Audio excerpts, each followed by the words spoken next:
प्रधानमंत्री डॉक्टर मनमोहन सिंह ने आज मुंबई हवाई अड्डे के एक नए टर्मिनल का उद्घाटन किया। इसमें व्यस्त समय में एक साथ 9,000 यात्री आ जा सकेंगे। पिछले 3 साल में कई बार समय सीमा से चूकने और लागत में 32% से अधिक वृद्धि के बाद नया अंतर्राष्ट्रीय टर्मिनल 2 बनकर तैयार हुआ। प्रधानमंत्री डॉक्टर मनमोहन सिंह ने मुंबई स्थित टाटा मेमोरियल कैंसर संस्थान में देश के पहले हेड्रोन विकिरण उपचार केंद्र की आधारशिला रखी। इस तकनीक के माध्यम से कैंसर जैसी गंभीर बीमारी का इलाज किया जा सकेगा। प्रधानमंत्री डॉक्टर मनमोहन सिंह ने कहा कि हेड्रोन विकिरण थेरेपी एक नई तकनीक है और इस तकनीक से हर साल करीब 1500 लोगों को फायदा होगा। भारत ने अमेरिकी दूतावास को देवयानी खोबरागड़े के समकक्ष एक अधिकारी को वापस लिए जाने को कहा।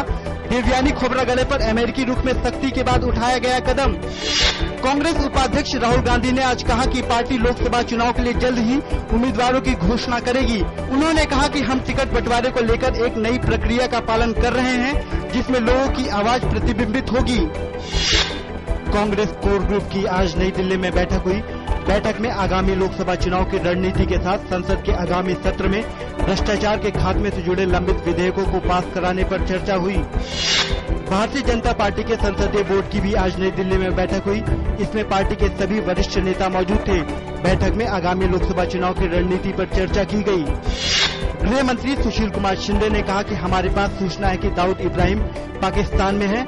उन्होंने कहा कि केंद्र राज्यों से उन मामलों की समीक्षा के लिए समिति गठित करने को कहेगा जिसमें लोग बिना कोई मुकदमा चले जेलों में बंद हैं। गृह मंत्री सुशील कुमार शिंदे ने बताया कि केंद्र सरकार पूर्वोत्तर राज्यों की सुरक्षा व्यवस्था पर नजर बनाए हुए है। उन्होंने कहा कि पूर्वोत्तर राज्यों की सुरक्षा के लिए जो भी सहायता की जरूरत होगी केंद्र सरकार मुहैया कराएगी।